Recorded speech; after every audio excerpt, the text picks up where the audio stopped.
안녕하세요.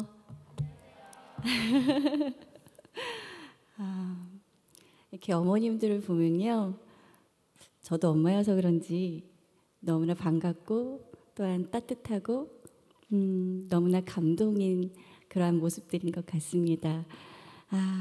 먼저 저의 소개를 하도록 하겠습니다.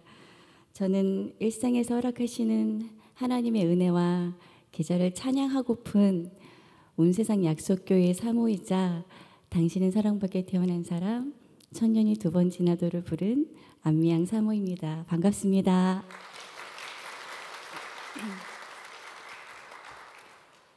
한 달 반 전에 전화를 받았습니다. 어머니 기도회라고 하시더라고요. 제가 러브라는 팀을 사역하다 보니까요, 혼자 사역하는 것이 너무나 힘들고 어려운 사람입니다. 그래서 많이 고민을 했습니다. 가야 되나 말아야 되나 고민을 하던 중에 제가 하나님께 약속한 바가 하나 있는데요. 들어오는 사역 가운데 노하지 않는다, 그냥 충성한다, 헌신한다, 이 기도를 드렸던 적이 있었던 터라 제가 이거를 거부하면 거짓말이 되는 거여서요, 하나님께 순종하는 마음으로 이 자리에 섰습니다.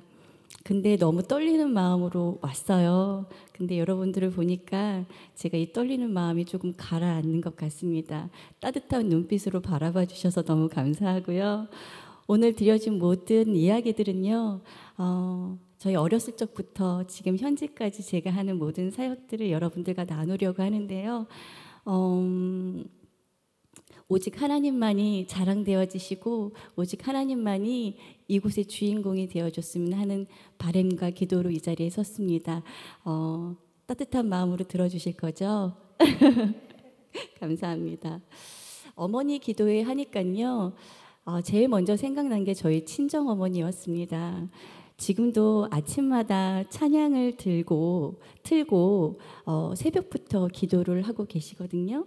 지금 이 자리에 보니까 정말 친정 엄마 같은 분들도 계시고 저보다 한두 살 어리신 분들께 계시는 것 같은데요. 자녀들을 위해서 이렇게 아침 일찍 일어나서 우리 아이들을 위해서 기도에 힘쓰시는 어머님들이 계시기에, 또한 신앙의 길라잡이 역할을 해주시기에 우리 아이들이 멋진 믿음의 신앙인으로서 넘어져도 쓰러져도 다시 일어날 수 있는 힘이 생기지 않을까 싶습니다. 또한 그렇게 될 줄 믿습니다. 오늘 본문 말씀을 제가 시편 23편을 보내드렸는데, 제가 이 말씀을 준비한 것은요, 어렸을 때 정말 엄마 무릎에서 저희 엄마가 제일 많이 읽어줬던 말씀 중에 하나입니다. 그리고 우리가 모든 교회에서 제일 많이 암기했던 말씀이 또한 아닌가 싶습니다. 제가 그럼 읽어드리도록 할게요. 시편 23편 너무나 잘 아는 말씀이시죠? 여호와는 나의 목자시니 내게 부족함이 없으리로다. 그가 나를 푸른 풀밭에 누이시며 쉴만한 물가로 인도하시는도다. 내 영혼을 소생시키시고 자기 이름을 위하여 의의 길로 인도하시는도다. 내가 사망의 음침한 골짜기로 다닐지라도 해를 두려워하지 않을 것은 주께서 나와 함께 하심이라. 주의 지팡이와 막대기가 나를 안위하시나이다. 주께서 내 원수의 목전에서 내게 상을 차려주시고 기름을 내 머리에 부으셨으니 내 잔이 넘치나이다. 내 평생의 선하심과 인자하심이 반드시 나를 따르리니 내가 여호와의 집에 영원히 살리로다. 아멘. 그리고 제가 쉬운 성경으로 갖고 와봤습니다. 쉬운 성경으로 동화처럼 한번 읽어드릴게요. 여호와는 나의 목자시니 내게 부족함이 없습니다. 그가 나를 푸른 풀밭에서 쉬게 하십니다. 여호와는 나를 잔잔한 물가로 이끌어 쉬게 하시며 나에게 새 힘을 주십니다. 자신의 이름을 위하여 주님은 나의 의로운 길로 인도하십니다. 내가 음산한 죽음의 골짜기를 지나게 된다 하더라도 나는 겁나지 않습니다. 그것은 주님께서 나와 함께 계시기 때문입니다. 주님의 막대기와 지팡이가 나를 든든하게 보호해 줍니다. 주님께서 원수들이 보는 앞에서 내게 식탁을 차려주십니다. 그리고 주님께서 내 머리 위에 향기로운 기름을 바르시며 내 잔이 넘치도록 가득 채워주십니다. 여호와의 선하심과 사랑하심이 내게 죽는 날까지 나와 함께 하실 것이 틀림없습니다. 이제 나는 여호와의 집에서 영원히 살 것입니다. 아멘. 너무나 잘 아는 말씀이고요. 엄마의 무릎에서 이 말씀을 들을 때마다 그 어린 나이에도요, 너무나 위로가 되어지고 너무나 감동적인 말씀이 아닌가 싶었습니다. 저희 교회는요, 35명 정도 되는 아주 자그마한 교회, 강화도에 있습니다. 아침에 제가 5시 반에 일어나고 6시 반에 출발을 했는데 여기 9시 반에 도착하더라고요. 아, 강화도 멉니다. 특히 아침에는 이 강남에 나온다라는 게 그래도 오랜만에 강남에 나와서 좋긴 해요. 제가 초등학교에서 초등 돌봄 봉사직 알바를 하고 있습니다. 오늘 그것도 빼고 왔어요. 그래서 이따가 점심도 같이 하자고 하셔서 그렇게 하겠다고 했습니다. 잘했죠? 박수까지 쳐주시고 감사합니다. 굉장히 얼굴로는 당당하게 어떤 자리에서든 열심히 할 것 같고 쫄지 않을 것 같고 떨지 않을 것 같은데요. 제가 생각보다 굉장히 두려움도 많고요. 이런 무대에 서는 걸 엄청 어려워하는 사람입니다. 그래서 아까 전에도 말씀드렸지만 고민했다고 했잖아요. 한 달 반 고민을 하던 중에 저희 교회는요 35명밖에 되지 않아서 매주마다 예배 인도자가 바뀝니다. 어느 날 제가 너무나 사랑하는 우리 여집사님께서 찬양 인도 전에 자기의 간증을 해주시더라고요. 그분은요 대학교 때 불교 연합 회장을 할 정도로 열심히 불교 신자를 정말 열심히 하던 분이셨습니다. 어느 정도냐면요 4월 초파일만 되면 손가락 모두가 분홍색이 됐대요. 연꽃을 너무 많이 만들어서, 연등을 너무 많이 만들어서. 그리고 뭐 1000배 2000배 이 정도의 절은 기본이고요. 촛불이 꺼질까 하면 촛불에 불을 붙이는 정도로 굉장히 열정이 있었던 분이십니다. 그런데요 전 남친이자 현 남편 되시는 분이 이분과 사귀면서 교회에 이분을 데리고 오기 시작합니다. 근데 전 남친이자 현 남편인 분이 군대를 가면서요 이 집사님만 놔두고 군대를 가신 거예요. 그러니 얼마나 불교 신자였던 이분이 교회 나가는 게 쉽지 않지 않았을까요? 도망 다니다가 잠수 탔다가 그러다가 리더에게 잡혀가지고 다시 교회에 오게 됩니다. 교회인 그날 성경 말씀을 보는데 말씀이 하나도 들어오지 않았대요. 말씀을 모르니까요. 근데 말씀 중에 이런 말씀을 듣기 시작합니다. 예수님께서 베드로에게 너가 나를 사랑하느냐? 라는 질문하는 게 있어요. 근데 그 집사님이 순간 띵! 어디 맞은 것처럼 마음이 탁 들면서 그거 하나는 분명하게 얘기할 수 있겠더래요. 미하야, 네가 나를 사랑하느냐? 하는데 하나님, 제가 하나님을 사랑합니다. 이게 분명히 들어오더라는 거예요. 이런 간증을 하면서 찬양을 하시는데요. 그날 제가 너무너무 울었습니다. 제가 뭐라고 여기서 뭘 열심히 정말 잘하려고 했었던 제 모습이 좀 부끄러워지면서 아 맞다. 하나님이 나를 사랑하신 거 말하면 되지. 하나님이 나에게 은혜 주신 거 말하면 되지.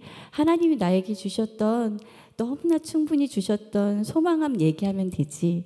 이런 마음으로 이 자리에 섰습니다. 오늘은요 아이들을 위한 기도회, 어머니 기도회지만요 오늘 엄마들이 회복되는 시간이 되셨으면 좋겠고요. 우리 엄마들이 행복한 시간이 되셨으면 좋겠고요. 오늘 영적으로 자유의 시간을 여러분께서 허락하는 귀한 시간들이 되셨으면 참 좋겠습니다. 우리 옆에 분들 한번 볼까요? 옆에 분들 한번 바라보시면서 이렇게 얘기해 주십시오. 당신은 하나님의 기적입니다. 당신은 사랑받기에 태어났습니다. 당신은 최고의 작품입니다. 믿으십니까? 믿으세요? 여러분들은요 하나님의 정말 기적 같은 최고의 작품들이십니다. 그래서 제가 당신은 사랑받게 태어난 사람을 부른 사람이니까 오늘 같이 축복하면서 이 찬양으로 시작해 보도록 하겠습니다. 당신은 사랑받게 태어난 사람 함께 찬양하도록 하죠.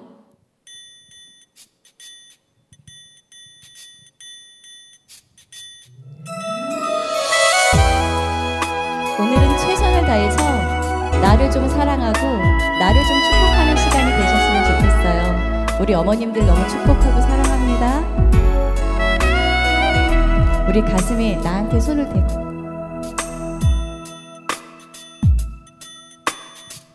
우리 큰 목소리로 할까요? 당신은 사랑받기 위해 태어난 사람 당신의 삶 속에서 그 사랑 받고 있지요. 당신은 사랑받기 위해 태어난 사람 당신의 삶 속에서 그 사랑 받고 있지요. 태초부터 시작된 하나님의 사랑은 우리의 만남을 통해 열매를 맺고 당신이 이 세상의 존재함으로 인해 우리에게 얼마나 큰 기쁨이 되는지. 당신은 사랑받게 나는 사랑받게 당신은 사랑받기 위해 태어난 사람 지금도 그 사랑 받고 있지요. 당신은 사랑받기 위해 태어난 사람 지금도 그 사랑 받고 있지요.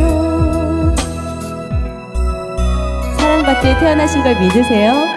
우리 옆에 분들에게 하이파이브 한번 하면서 사랑받기에 태어났습니다. 잘 태어났습니다. 최고의 작품이십니다. 기적이십니다. 네, 좋아요.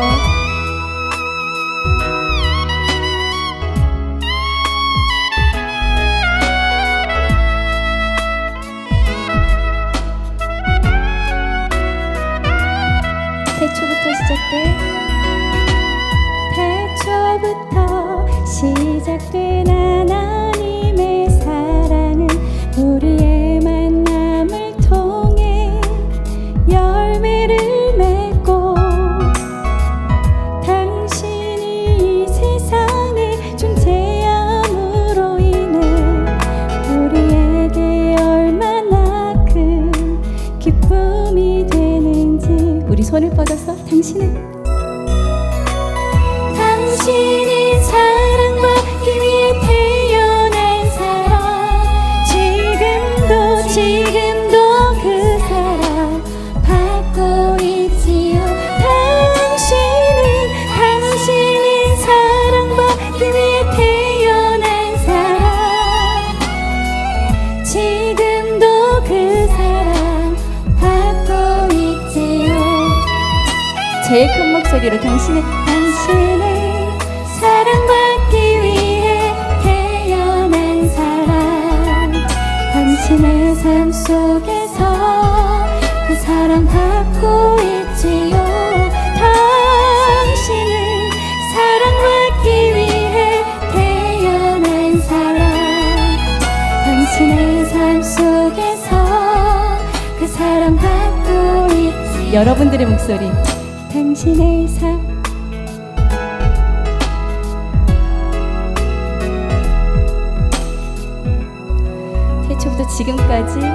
지금부터 영원까지 우리에게 사랑을 허락하신 우리 하나님께 영광의 박수 올릴까요? 아멘.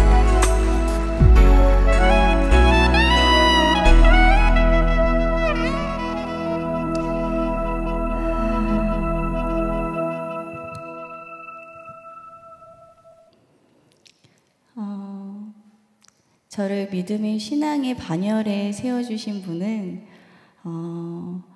우리 엄마 그리고 우리 아빠인 것 같습니다. 그래서 저를 이야기하기 전에 저희 친정엄마를 이야기를 해야지 이야기가 시작이 될 것 같아서요. 아주 옛날 옛적부터 넘어가 보도록 하겠습니다. 저 이렇게 생겼어도 제가 77년생이거든요. 아들이 20살이에요. 저희 집은요, 굉장히 가난했습니다. 강원도 산골에서 농사만 지으시던 우리 아빠와 엄마가 첫째 언니와 둘째 언니를 낳고 갑자기 불현듯 이런 생각이 들었다고 해요. 자녀들의 삶의 질을 위하여서, 향상을 위하여서 우리는 서울로 가야 한다. 근데요, 제가 극아이거든요. 아빠를 닮은 것 같아요. 어느 정도이시냐면 눈물도 많으시고요. 굉장히 소심하시고요. 화도 잘 못 내시는 분이신데 이분께서 정말 본토 강원도를 떠나서 서울로 가겠다고 결심했다라는 거는요. 정말 자식들을 위해서 정말 대단한 결심, 그리고 결단, 헌신이 아니었으면 선택하지 못했겠구나라는 생각을 하게 되더라고요. 이제서야 이 간증을 준비하면서 우리 아빠가 대단한 결정을 했구나, 우리 엄마가 굉장히 대단한 결정을 했구나라는 것들을 깨닫게 됐습니다. 그래서 너무 감사한 게 뭐냐면요, 안 왔으면 어쩔 뻔했나 생각이 들었던 건, 제가 이것들을 정리하면서 우리 엄마에 대한, 우리 아빠에 대한 감사를 한 번 더 할 수 있게 이 자리에 서게 해주셔서 너무 감사드려요. 근데 신기하게도요, 서울에 와서 기술이 없었던 터라 보일러 회사에 들어가서 처음부터 밟아서 보일러공이 되셨던 우리 아버지, 저희 엄마는요, 집에 매일 인형을 갖고 오셔갖고 인형 누나를 받고 뒤에 그 솜을 채운 다음에 엉덩이를 꼬맸던 그 부업의 시간들이, 근데 저에게는요, 그게 굉장히 멋있어 보였어요. 가난했지만, 너무 못 살았지만, 신기하게도 저는 그게 가난하다고 못 느꼈던 것 같아요. 지금 생각해보면 저희 아빠와 엄마가 그 삶의 방식과 루틴들이 너무 멋져 보였던 어린 시절의 생각들이 있습니다. 그거는 아마도 최선을 다해서 가정을 살리고 자녀들을 사랑하고 없는 중에도 누군가를 나눠주는 그 넓은 마음의 모습들이 은연중에 제 눈에, 그리고 머리에, 가슴에 박히지 않았나 싶습니다. 근데 너무 신기하게도 이때까지 저희 엄마 아빠는 예수님을 믿지 않았어요. 그냥 성품이었던 거죠. 워낙 타고난 성품들. 우리 집에서 제일 예수님을 먼저 믿었던 사람은 저와 저희 둘째 언니였습니다. 저는 춤과 노래를 너무너무 좋아해서 그 끼를 발산시킬 수 있는 그때의 시절에는 교회밖에 없었어요.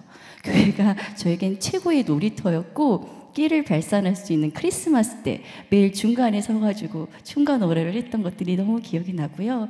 그리고 저희가 좀 없이 살았기 때문에 초코파이, 학용품 주는 게 너무너무 좋아서 교회에 발을 디뎠던 걸로 기억을 합니다. 그러면서 그게 좋아서 간 교회에 점점 더 엄마와 아빠의 손을 잡고 가는 친구들이 너무너무 부러운 거예요. 그래서 그 어린 나이에도 기도를 했어요. 하나님, 우리 엄마도 아빠도 예수 믿게 해주세요. 그러던 중 저희 집에 아주 큰 사건이 일어납니다. 아마도 이 아픔 전에 이 일을 더 감행하셨던 것 같아요. 예수님을 알지 못했던 저희 엄마는요, 약간 무속신앙을 조금 따라간 기억이 있습니다. 그때도 엄마가 머리가 너무 아팠는데 엄마가 바닥에 누워있고 무당 아줌마가 오셔가지고 막 칼을 들고 저희 엄마 주위를 도시는 거예요. 근데 저는 그게 뭔가 놀이로 느껴졌던 것 같아요. 막 따라서 제가 막 돌고 칼을 창밖으로 던지면 막 뛰어가서 칼을 집어다가 무당 아줌마한테 주고 했던 놀이라고 착각했는데 엄마는 몸이 많이 아프셨던 걸로 기억을 해요. 제 기억이 오류인 것 같아서 엄마한테 여쭤봤더니 맞대요. 제가 그렇게 무당 아줌마를 따라다니면서 했다고 하더라고요. 알고 봤더니 저희 엄마가 악성 뇌종양에 걸리셨던 겁니다. 6살 땐가 7살 때 밖에서 열심히 친구들과 놀고 있는데요. 저희가 언덕 위에 집이 있었어요.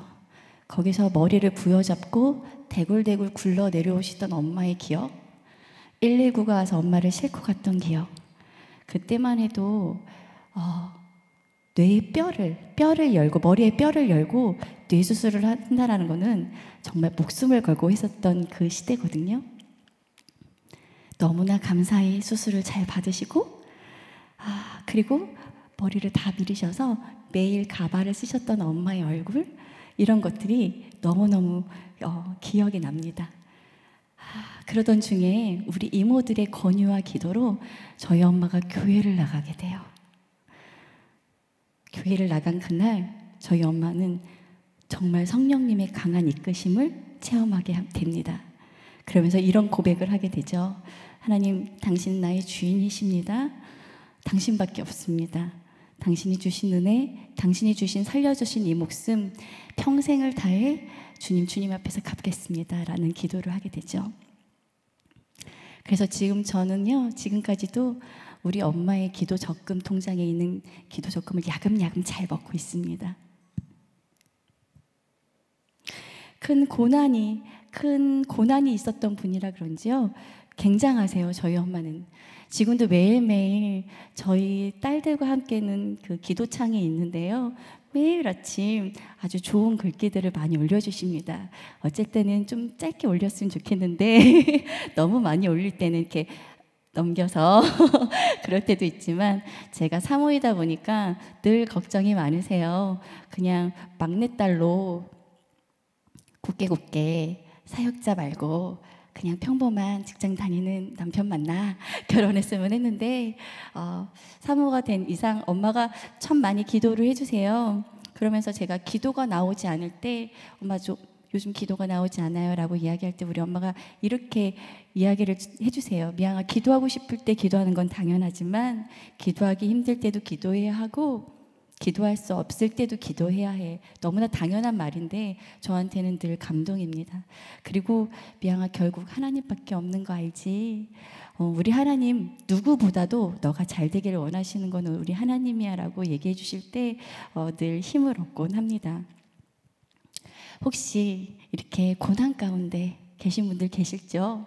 고통 가운데 계신 분들도 계실 거예요. 힘든가 어려움 가운데 내 길이 막막하다 느껴질 때가 있을 겁니다. 근데요, 저는 이게 여러분들에게 하나님께 다가가는 좋은 재료가 되셨으면 좋겠습니다.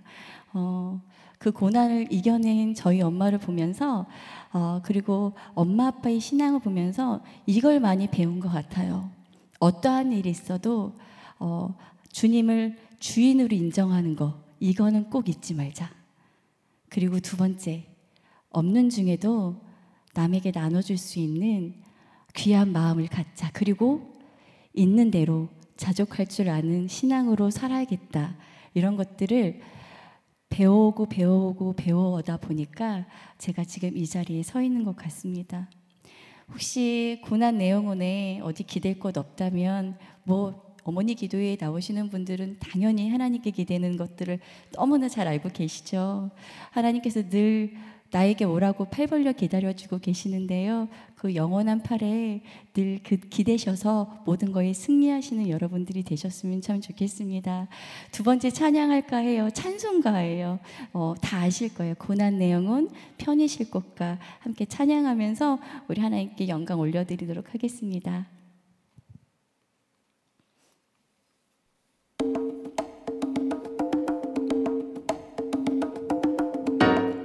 박수 치면서 할까요?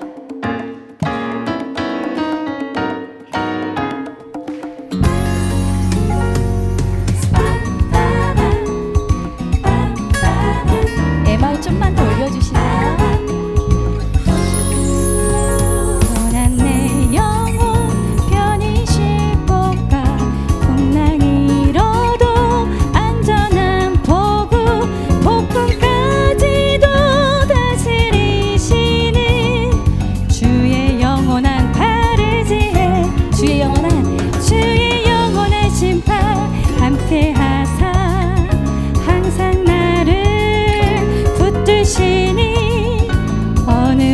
곳에 가든지 요동하지 않음은 주의 팔을 의지함이라.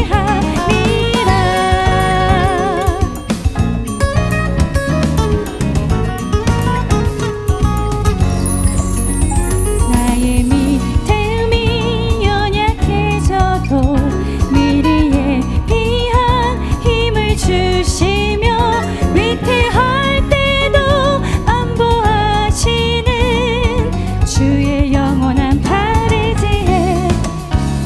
능치 못한 것 주께 없으니 나의 일생을 주께 맡기며 나의 모든 짐 대신 지시는 주의 영원한 팔 의지해.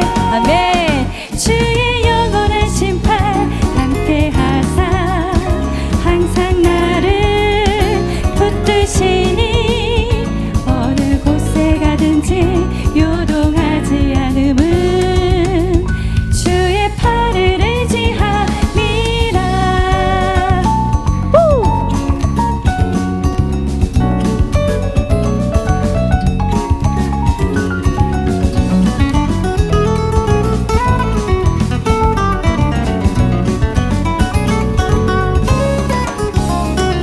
주의 영원하신 팔, 주의 영원하신 팔 함께 하사 항상 나를 붙드시니 어느 곳에 가든지 요동하지 않음은 주의 팔을 의지함이라.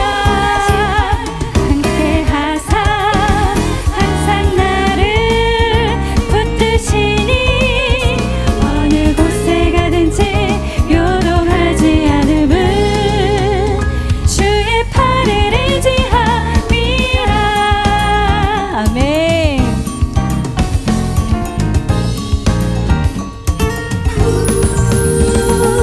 스파빠바 스파빠바 스파빠바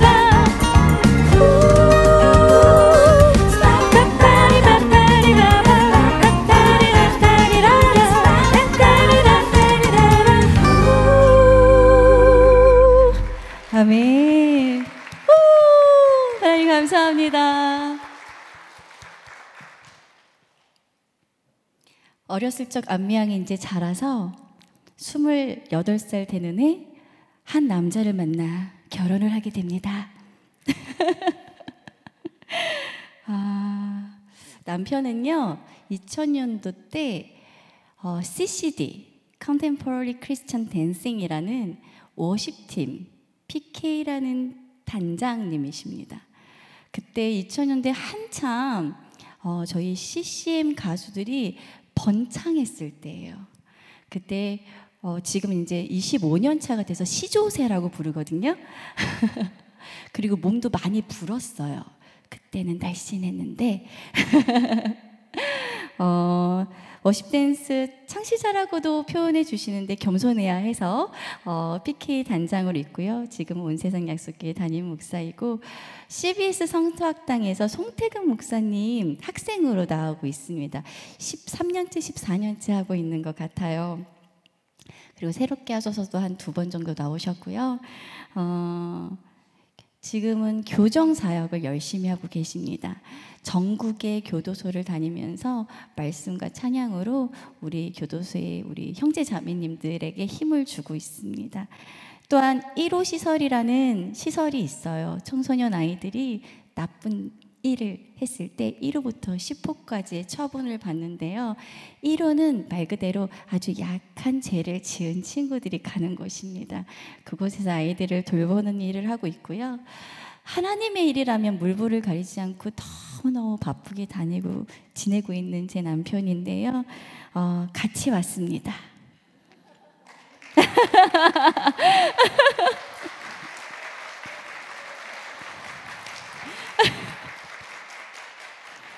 좀 뼈가 있는 말 좀 들으라고 그냥 좀 했습니다.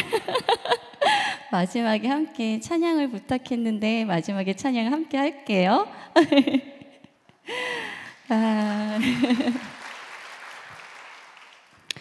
그리고 저에게는 두 자녀가 있습니다. 20살이 된 우리 첫째 아들.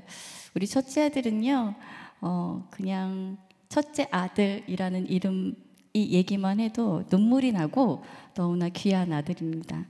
그 정도로 너무나 사랑스러운 친구인데요. 초등학교 때부터 선행상을 놓치지 않았어요. 너무 감사하죠. 근데요, 하지만 공부는 놓쳤어요. 하지만 꿈을 향해서는 얼마나 고집이 센지요. 정말 어마무시합니다. 지금은 많이 알려진 가수는 아니지만요. 그래도 웬만큼 음원 수입료가 들어오는 친구인데요. 그 래퍼 명은 조이 팩트라는 명을 갖고 있습니다. 혹시 유튜브 많이 보시는 분 계시면 구독과 좋아요 부탁드리겠습니다. 요즘 아이들이 우리 아들이 이번에 낸 노래가 좋았는지 요즘 친구들이 사역지에 가면 아빠와 함께 가서 한두 곡 정도 하거든요. 하면 아이들이 떼창으로 그 노래를 불러주는데요. 저도 감동이 되더라고요. 열심히 음악으로 준비하고 있는 친구입니다. 그리고 둘째 딸은요, 중1이에요. 말로만 들어도 아시겠죠? 중1. 정말 춤과 노래 재능이 뛰어나요, 이 친구도. 근데 오빠 뒤를 이어서 공부를 놓으려고 해요. 제발 놓지 말라고 제가 어와둥둥 달래주고 있지만 어디로 튈지 모르는 굉장히 익살스럽고 사랑스러운 자매님입니다. 엄마 아빠 사역을 따라서 강화도로 온 이 두 친구에게 기분 좋아서만 따라왔을까요? 아니겠죠. 이 친구들 안에도 굉장히 뭐라 그럴까, 외로움도 있을 거고 내가 이 자리에 왜 있지라는 생각도 하고 있을 거고 나름 생각이 참 많을 겁니다. 그럼에도 불구하고 우리 앞에서는 그렇게 얘기를 해줘요. 엄마 아빠 사역을 너무나 존경한다고, 그리고 존중한다고, 인정한다고 이렇게 얘기해주는 우리 자녀들 때문에 저희가 조금 더 힘을 낼 수 있게, 그리고 또 사역을 할 수 있는 것 같습니다. 우리 아들은 아주 당당하게 얘기해요. 아빠한테 나의 최고의 멘토는 아빠라고. 얼마나 좋을까요? 이런 얘기 듣는 아빠 드물지 않다 생각이 듭니다. 저희 아들은 중1 때부터 지금까지 만든 곡이 근 100여 곡 됩니다. 강화도로 들어왔을 때 어떤 곡을 만들었냐면 강화별이라는 곡을 만들었어요. 아니 시골이요, 7시, 8시만 되면 다 암전이에요. 뭐 이렇게 보이는 게 하나도 없는 거예요. 근데 너무 깜깜하니까 정말 많이 보였던 게 별이었던 거예요. 별을 보면서 만든 곡이에요. 내가 외롭고 쓸쓸하지만 나는 강화도에 왔으니까 내가 강화도의 별이 되겠소 라는 굉장한 포부를 가지고 만든 중1 때 만든 곡이거든요.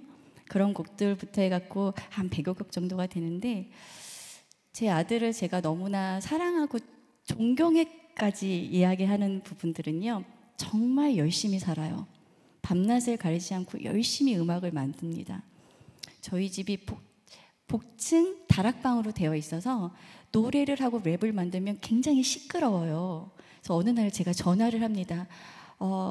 거기 제가 지금 112에 신고하고 갔거든요. 이렇게 새벽까지 너무 노래를 만드니까 너무 열심히 살아내는 아들이 너무나 제가 리스펙한다고 그 아이에게 말해주고 있습니다. 근데요, 우리 아들이 정말 이렇게 착하고 착하진 친구가 학폭의 연류가 됩니다. 고등학교 때 너무나 어이없는 학폭에 연루가 되는데, 좀 질이 나쁜 선배께서 지나가시다가 야 너네 인사도 안 하냐? 이 말에 우리 아들은 벌떡 일어나서 인사를 합니다. 안녕하십니까? 근데 옆에 친구는 한마디 합니다. 모르는데 왜 인사를 하라 그래요? 그래서 그 친구가 끌려가서 맞기 시작합니다. 저희 아들은 가서 그거를 좀 뜯어 말렸어야 되는데 그거에 대한 죄책감이 좀 있어요. 맞는 그 모습을 너무 떨면서 동영상을 몇 초 찍습니다. 왜냐하면 증거를 남겨야 돼서. 그 증거를 가지고 학폭 선생님께 갖다 주는데요. 이게 비밀 유지가 되게 중요한데 이 비밀 유지가 안 됐던 거예요. 그래서 너의 영상을 예찬이가 찍었어 라고 소문이 나면서 저희 아들에게 내용 증명이 옵니다. 저희 집에 내용이 너무 황당스러웠어요. 나를 일부러 자극해서 내가 그 아이들을 폐기했고 그래서 일부러 영상을 찍었다. 그래서 나는 피해자고 장례차는 가해자다. 이렇게 쪽지가 왔더라고요. 그래서 저희 아들, 그렇게 착하고 착한 아들은요, 학폭위원회에 불려가고 그 교육청에 있는 학폭위원회 분들이 짜르륵 앉아 있으면 거기서 자기가 하는 것들을 대변해야 한대요. 거기까지 가게 됩니다. 너무나 결국에는 선한 게 이긴다고요. 저희 아들은 피해자가 확실하다고 판결이 돼서 모든 것이 아름답게 끝난 줄 알았습니다. 그 다음부터가 시작이었어요. 그 영상을 찍었던 걸 아는 선배들이 복도에 다닐 거 아니에요. 너무나 무서웠던 거예요, 우리 아들이. 그래서 한 달 정도를 복도도 못 나가고 화장실도 가지 못하고 점심도 못 나가는 그 한 달 같은 지옥 같은 학교 생활을 하게 됩니다. 나중에 저한테 그 얘기를 듣고 제가 너무 마음이 아파서 담임 선생님께 전화를 드렸는데 담임 선생님께서 말씀하시는 게 좀 슬펐어요. 학폭 담당 선생님이 계셔서 자기는 몰랐대요. 아, 그러시냐고. 그럼 학교에서 선생님께서 우리 아들을 지켜내지 못하신다면 저는 제 아들 제가 지켜야겠습니다. 라고 마음 먹고 아들하고 대화하는 중에 엄마, 학교를 그만 다니고 싶어요. 라고 얘기하더라고요. 어차피 학교 가면 잠만 자고 누워있고 엄마 음악에 더 전념하고 싶어요. 라고 이야기를 하길래 아주 과감하게 그렇게 하라고 했습니다. 그래서 저희 아들은 고1 때 자퇴를 하고요. 검정고시를 일찍 봐서 고등학생을 일찍 졸업하고요. 그 다음부터 제가 리스펙한다는 그 말은요, 그때부터 음악을 만들기 시작하는데 정말 집요하리만큼 열심히 살아내는 아들을 보면서 너무나 기특하고 너무나 사랑스럽더라고요. 그래서 지금도 매일매일 이 아이에게 이런 얘기를 해줍니다. 잘 견뎌줘서 고맙다고, 그리고 애썼다고, 그리고 사랑한다고 그렇게 이야기해주고 있어요. 우리 부모로서 우리가 제일 중요한 거는 표현하는 것 같아요. 그게 너무 힘들지라도 정말 어쩔 때는 머리를 쿵 하나 쥐어박고 싶어도 이것들을 좀 참아내고 그 아들에게, 그 딸에게 너무 애썼다고, 사랑한다고, 축복한다고 얘기해주는 우리 부모님들 다 되셨으면 좋겠습니다. 우리 둘째 이야기를 잠시 할게요. 저가 새롭게 하소서를 나갔어요. 근데 저는 새롭게 하소서를 나갈 만한 그러한 간증이 있는 사람도 아니고 너무나 부끄러운 사람인데요. 불러주셔서 나간 그 자리에 저희 딸 이야기를 잠시 했던 기억이 있습니다. 저희 둘째는요, 돌이 지나고 돌잔치를 하고 그 다음 날에 한번 발작을 일으킵니다. 그래서 119에 실려가게 됐고요. 3살 때는 두 번째 발작을 일으키게 됩니다. 4살 때는 하루에 4번 정도의 발작을 일으키는데요. 4살 때 3번, 4번의 발작은 숨까지 멎는 발작을 하게 됩니다. 머리부터 발끝까지 모든 CT와 MRI를 찍었는데 아무 증상이 나오지 않는 거예요. 그렇게 세월이 지나 흘러 4학년이 되던 해, 그때가 목사님께서 새롭게 하소서를 나오고, 새롭게 하소서에서 그때 코로나가 한참 터진 후에 저희도 이제 벌이가 없어서 인테리어 알바를 다니시고 그러면서 도마를 직접 제작했던 게 있어요. 도마 얘기를 해주시고 해서 도마 제품들을 이제 주문을 받고 한참 바쁠 때였거든요. 그래서 사역을 다녀오신 후에 오랜만에 남편하고 대화하고 싶어서 둘째가 자고 있어서 불을 끄고 막 대화를 하고 있었는데 그때 4번째 대발작을 일으키게 됩니다. 큰 아이들이 열이 없을 때 나오는 대발작은 굉장히 위험하다 하더라고요. 근데 제가 하지 말아야 할 3가지를 다 했습니다. 심폐소생술을 하면 안 되는데 너무 급한 나머지 심폐소생술을 했고요. 그리고 손가락을 집어넣지 말아야 되는데 손가락을 집어넣고요. 소리를 지르지 말아야 되는데 소리까지 질렀습니다. 큰아이가 대발작을 하니까 눈 뜨고 볼 수가 없더라고요. 그리고 119에 실려가게 됐고요. 너무나 감사한 거는 이번엔 병명이 나와서 너무나 감사했습니다. 병명이 나와야 고칠 수 있잖아요.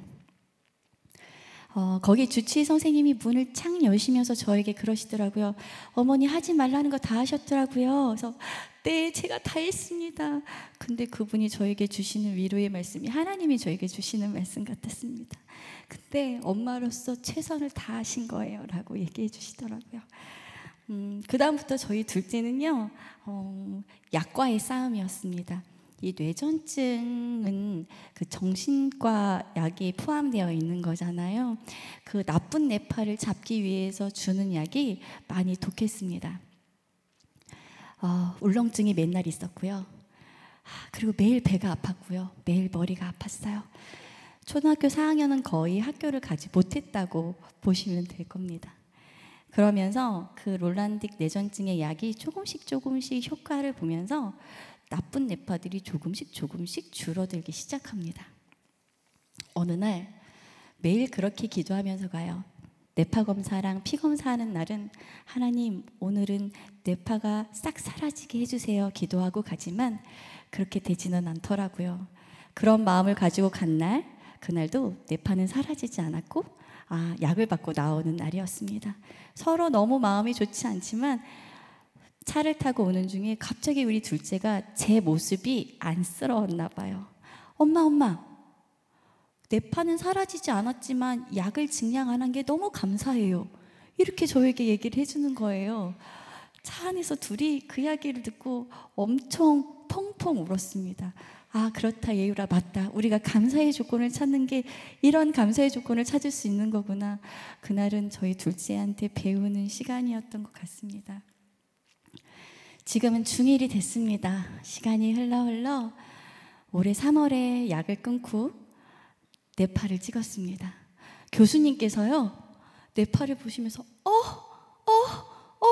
어머니 정상이에요 라고 하시는 거예요. 그래서 우리 아이를 두들기면서 너무 수고했다고 얘기해 줬어요. 근데 교수님이 그러시더라고요. 엄마가 너무 수고하셨다고. 너무 기쁜 마음에 나왔고요. 약을 끊고 난 다음에가 제일 중요한데 약을 끊고 올해 5월달 마지막 검사가 있었습니다. 너무나 기분 좋은 완치 판정을 받았어요. 그래서 우리 예율이가 지금은 씩씩하고 너무나 좋은 친구들과 함께 잘 중학교 1학년을 지내고 있습니다.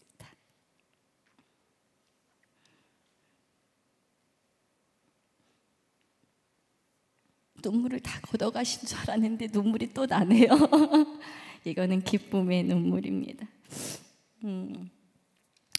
매일 아이가 숨을 쉬는지 안 쉬는지를 코에다 대고 3년 4년을 그렇게 지냈던 것 같아요. 근데 지금 너무나 익살스럽고 너무 말을 안 듣는 우리 딸을 보면서 공부는 못해도 된다, 건강만 해라, 이렇게 얘기할 수 있어서 너무 좋습니다. 그래서요, 저는 우리 아이들에게 늘 이런 이야기를 해줍니다. 뒤처져도 된다고, 느려도 된다고, 뛰어나지 않아도 된다고, 빨리 이루지 않아도 된다고, 꿈에 멀어져도 하나님과 멀어지지 않으면 된다고, 빨리만 가려다가 하나님 앞질러 혼자 가지 않고 하나님과 같이 가면 된다고.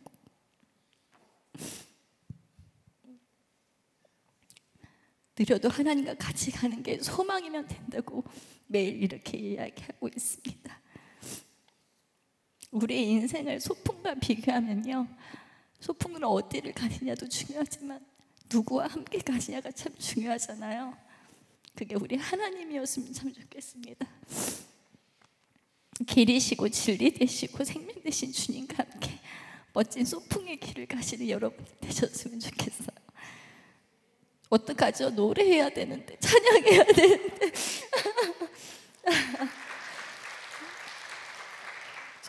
제가 마지막 곡만 목사님께 부탁하려고 했는데 혹시 세 번째 곡부터 같이 해주실 수 있으실까요?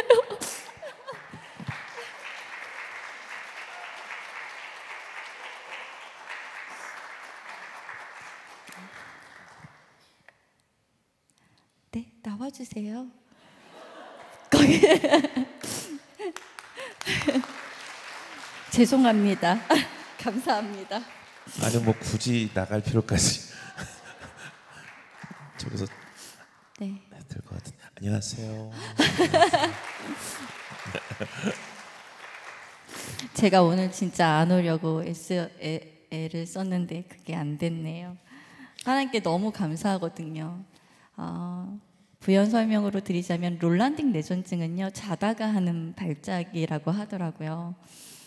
저희 첫째 아들은 2살 때부터 3살 때부터 4살 때 그리고 마지막 4학년 때까지 한 모든 발작을 봤어요. 동생 하는 거를요. 그래서 지금도 트라우마가 뭐냐면요, 약간 발작 증세를 하다 보면 발과 다리를 바닥에 치고 꺽꺽 소리를 내거든요.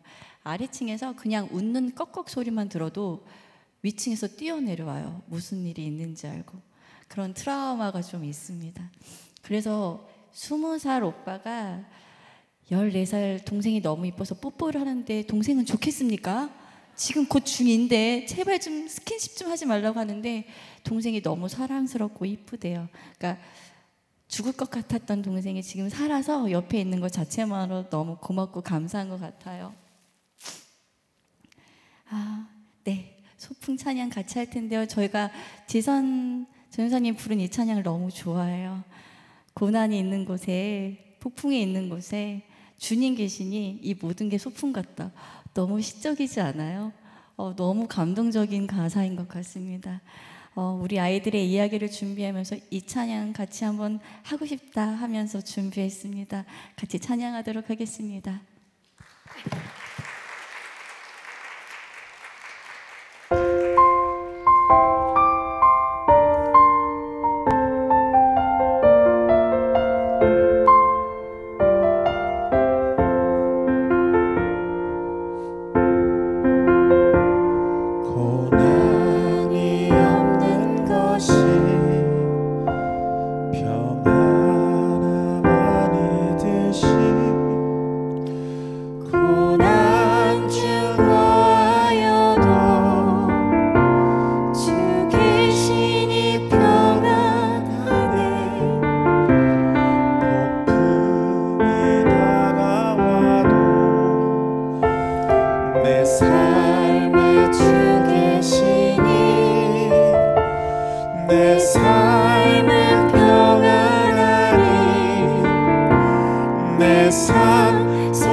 고난의 언덕을 지날 때도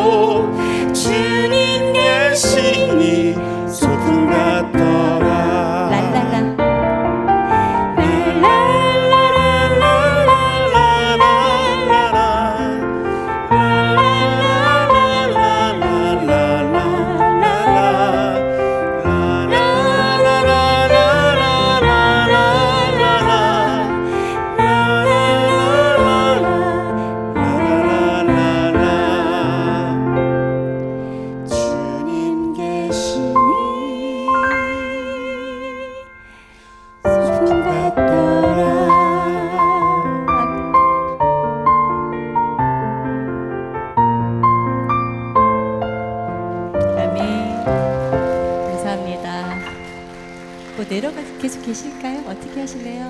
못 들었어요. 계속 계실래요? 아니면 어떻게? 어차피 올라오셔야 돼요. 네, 목사입니다. 네. 아, 제 모습 보면 오해하시는 분들이 있어가지고 네, 한번 더 네, 인사드려봤습니다. 제가 사라지는 게 제가 볼 때는 네, 제가 너무 이목을 끌 것 같아서. 네. 네, 네. 감사합니다.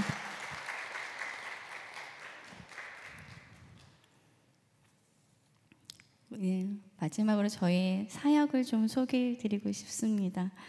저는요, 장강호 목사님과 결혼하고 주민등록 등본상에 없는 많은 친구들과 함께 저희 집에서 지냈습니다. 무슨 말이냐면요, PK 친구들 중에서도 깨어진 가정의 친구들, 그리고 친구들과 너무나 관계가 안 좋은 친구들, 여러 아픔과 상처가 있는 친구들이 PK로 많이 들어오게 됩니다. 그때부터 저는 밥 사역을 하기 시작해요. 그 아이들을 열심히 먹입니다. 거의 사육하듯이요. 근데요, 그 친구들이 왔을 때는 그 어둠과 빼짝 말라서 왔는데요, PK 사역을 하면서 포동포동 살이 찌게 됩니다. 육적으로 살이 찌는데 이거는 과학적이거나 뭐 그렇지는 않아요. 한데요, 육적으로 살이 찌니까 아이들이 마음이 편안해지더라고요. 마음이 편안해지니까요, 하나님의 말씀도 누구의 이야기도 꼬아서 듣지 않고 너무나 부드럽게 받아내는 아이들의 모습을 보면서 저는 밥에는 힘이 있다라고 결론 짓게 됩니다. 밥은 사랑이구나. 밥은 은혜이구나. 밥은 사람을 살릴 수 있구나. 영적으로도 살릴 수 있구나라는 자신감을 얻게 됩니다. 이거를 준비하면서 몇 명의 아이들이 우리 집을 지나갔나 생각하게 됐어요. 잊고 살았거든요. 제가 뭐 누구한테 뭘 주고 꺼주고 이런 걸 좀 잘 잊어버려. 하나님의 은혜죠. 봤더니요, 지방에서 내려왔던 모든 PK들이 저희 집에서 살았던 것 같고요. 심지어 일본 친구들도 저희 집에 와서 살았던 걸로 기억이 나고요. 서울에서 먼저 2년 정도 교회를 시작했는데, 거기는요, 저희가 사는 그 금천구라는 동네는 약간 낙후된 동네입니다. 거기 아이들이, 그래서 정말 깨어진 가정의 친구들, 특히 거기 고아원이 있는데요, 고아원에서 학교를 다니는 친구들이 있었는데, 이 녀석들이 우리 교회를 안 후부터 그렇게 문을 열고 들어와서 너무 당당하게 밥 주세요 이러는 거예요. 아, 그래? 그 다음부터 그 아이들이 매일매일 저희 교회에 와서 밥을 먹고 예배당에 가서 노래방 그거를 꽂아가지고 노래를 하기 시작합니다. 제가 어렸을 때 교회를 놀이터로 생각했던 것처럼 이 친구들도 놀이터로 생각했으면 하는 바람이었어요. 그랬던 친구 중에 한 친구가 공부를 잘했어요. 그래서 지금 카이스트를 갔나? 연락이 왔는데 너무너무 기분이 좋더라고요. 제가 뭐 카이스트를 보낸 건 아닌데 내가 뭔가 밥을 먹였다라는 그거 하나에 너무나 기분이 좋았던 것 같습니다. 목사님이 1호 사역을 하신다고 했잖아요. 강화도로 오게 되면서 저희 집에 3명의 친구들이 들어오게 됩니다. 그 친구들은 1호 시설의 아이들은 아니에요. 한 친구는 자살을 생각했던 친구예요. 근데 이 친구는 이 자살을 하겠습니다라고 어디에다 글을 옮기는데, 그 글을 보신 청소년들을 사랑하는 한 분께서, 야, 너 죽기 전에 삼겹살 한번 구워 먹고 죽자, 이렇게 얘기하시면서 저희 강화도로 데리고 옵니다. 그래서 저희 집에서 고기를 구우면서 밥을 먹는데, 얘가 갑자기 죽겠다던 하던 애가 혹시 강화도 와서 살아도 돼요? 이러는 거예요. 죽겠다던 애가 산다고 표현을 하니까 너무 기뻐서, 그래, 너 우리 집 들어와서 살아. 첫 번째 친구가 들어옵니다. 두 번째 친구는요, 온몸이 자해 자국이에요. 온몸이 칼자국이에요. 그러니까 자기의 아픔과 슬픔이 있으면 자기 몸을 막 해하는 친구. 두 번째 친구가 들어옵니다. 세 번째 친구는요, 너무 잘 살아요. 너무 부잣집 딸인데 성적으로 많이 노출되어 있고 너무나 방황의 시간을 많이 걷던 친구들. 이 3명이 들어오면서 1호 시설 아닌 1호 시설, 약간 대안가정 같은 느낌의 시설이 시작이 됩니다. 너무나 감사하게 그 자살을 생각했던 그 친구는요, 우리 교회에서 리더 역할을 하고 있습니다. 두 번째 친구는요, 저랑 같이 지금 1호 시설 아이들을 돌보는 선생님을 하고 있어요. 세 번째 친구는요, 정말 이제 많이 회복되어서 일도 하고 너무나 자랑스럽게 잘 커가고 있습니다. 그 친구들을 경험하고 난 후에 정말 1호 시설 아이들이 저희 집에 들어오게 됩니다. 한 친구는요, 1호 시설에서 도망쳤다가 붙잡혀서 저희 집에 온 친구예요. 두 번째 친구는요, 1호 시설이 6개월 동안 그 시설에 있어야 하는데 그 시설에서 마치고 부모님들이 이 아이를 돌볼 수가 없는 거예요. 그래서 우리 집으로 온 친구입니다. 이 아이들과 함께 지내는 시간들이 정말 감사하면서도 살려 죽여 하는 귀한 시간들이었습니다. 근데요, 이 친구들도 지내다 보니까 그냥 어린아이예요. 중2의 그냥 어린아이들. 이런 아이들이 너무나 많습니다. 성도 여러분, 이렇게 주위를 잠시만 돌아보면요, 잠깐의 관심이 이 아이들이 보일 수가 있는데요. 1호 시설이 너무나 적어서 어디로 갈 수 있는 친구들이 너무 없는 거예요. 숟가락 하나 훔쳤는데 부모가 얘를 책임 못 지겠대요. 그럼 1호 시설을 가야 해요. 너무나 적은, 정말 작은 죄인데, 근데 1호 시설이 너무 없어서요, 이 아이들이 6호 시설을 가고 10호 시설을 가요. 6호 시설, 10호 시설은요, 1호랑 너무나 다른 차원이에요. 그러면 아이들이 6호, 10호를 가서 더 나쁜 죄를 배우고 와요. 이게 너무나 악순환이 되죠. 그래서 1호 시설이 참 많이 만들어졌으면 하는 생각들을 갖고 있는데 그게 참 녹록지 않고, 해오던 원장님들도 이제 나이가 드시다 보니까 다 퇴임하시고 그걸 감당할 수 있는 사람이 참 적게 되더라고요. 이 아이들을 돌보면서 한 가지 문제점이 생깁니다. 그냥 워낙에 거짓말도 참 많이 하고요, 일을 많이 쳐요. 그 아이들의 문제가 아니라 우리 아이들이 그렇게 엄마 아빠가 하는 사역을 인정하고 존중함에도 불구하고 어느 날 구태타를 일으킵니다. 엄마 아빠 사역 너무나 인정하고 존중합니다. 근데 저렇게 정말 강하게 얘기하고 버릇없이 얘기하는 저 언니, 쟤네들이 너무너무 싫어요. 그러니까 그 아이들, 우리 아이들 마음 가운데 미움이 생기더라고요. 근데 그 미움이 생기면 안 되잖아요. 그러던 중에 첫 번째 아이는 너무나 감사하게 엄마랑 대화하고 집으로 퇴소를 했습니다. 그리고 두 번째 아이는요, 2주 전에 너무나 감사하게 또 부모님이 그 아이를 데리고 퇴소를 했습니다. 지금도 전화를 하세요. 원장님이 2-3명 더 보내도 되냐고. 근데 잠시 저희가 브레이크 타임을 가져야 할 것 같다고 말씀드렸어요. 남의 자식 키우다가 우리 자식 상처받으면 안 되잖아요. 그래서 아이들과 충분한 대화를 나눈 후에 우리 둘째 딸이 조금 성장한 다음에 또 이 사역을 계속 시작할까 합니다. 생각나실 때마다 기도해 주시고 그리고 응원해 주셨으면 참 좋겠습니다. 아이들을 밥하다가 제가 이렇게 3도 화상을 입은 적도 있어요. 근데 이 밥하는 걸 끊지 못하는 이유는요, 정말 밥 때문에 교회 오고 밥 때문에 교회 오면서 예수님을 알게 되는 시간들이 정말 많아지더라고요. 왜 식탁 교제가 이렇게 중요한지를 매번 느끼고 깨닫고 있습니다. 저희의 사역은 계속될 것이고요. 또한 이 사역 가운데 하나님께서 우리에게 하라 하시고 가라 하시면 갈 거고요, 멈추라 하시면 멈출 텐데요. 그때 동안 정말 건강하게 하나님이 시키고자 하시는 거에 순종하며 또한 매달리며 그렇게 나아가는 저희 부부가 됐으면 좋겠고 또 저의 사역이 되었으면 참 좋겠습니다. 오랜 시간 지루하셨을 텐데 괜찮으셨나요? 감사합니다.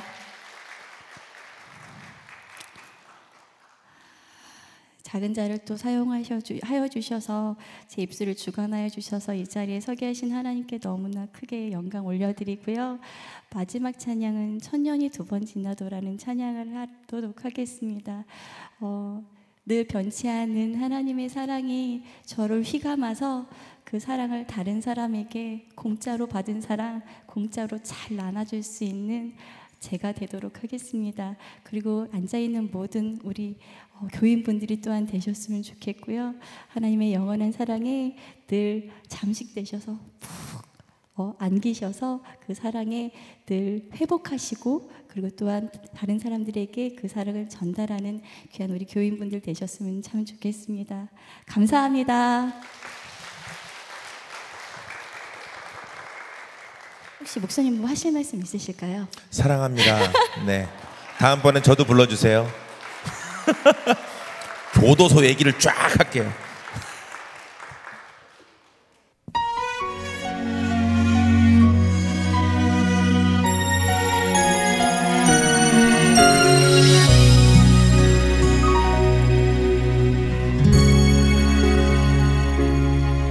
천년이 두 번 지나도 변하지 않는 건 당신을 향한 하나님의 사랑이에요. 천년이 두 번 지나도 바꿀 수 없는 건 당신을 향한 하나님의 마음이에요.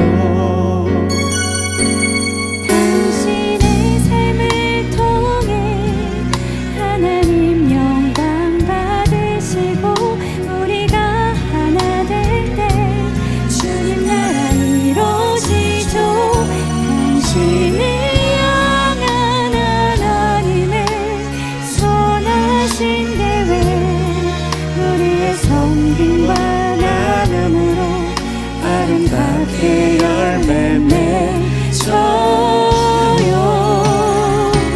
하나님은 당신을 통해 그의 마음을 그의 사랑과 그의 영선을 나타내기 원해요.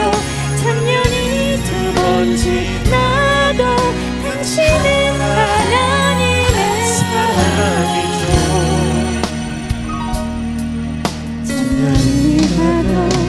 영원히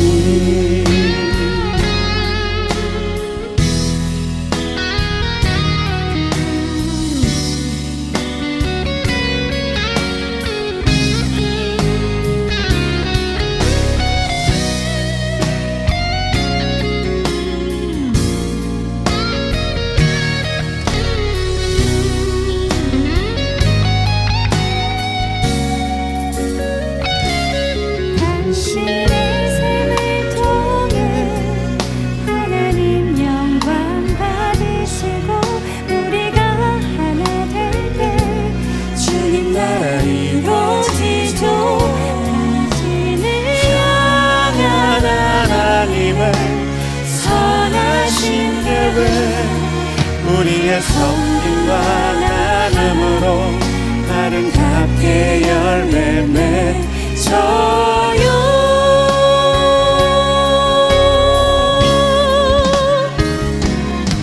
하나님은 당신을 통해 그의 마음을 그의 사랑과 그의 영선을 나타내기 원해요.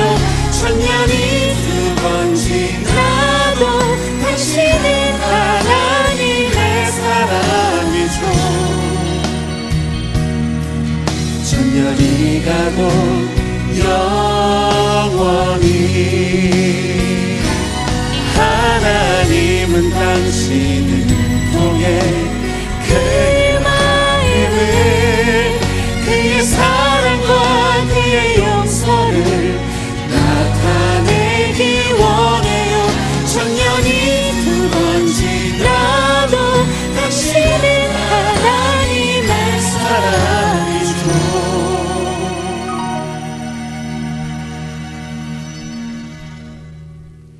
천년이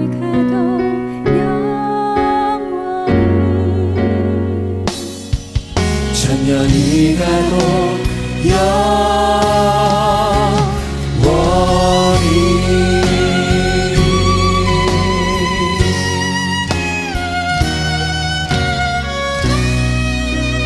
주님 감사합니다. 주님 사랑합니다.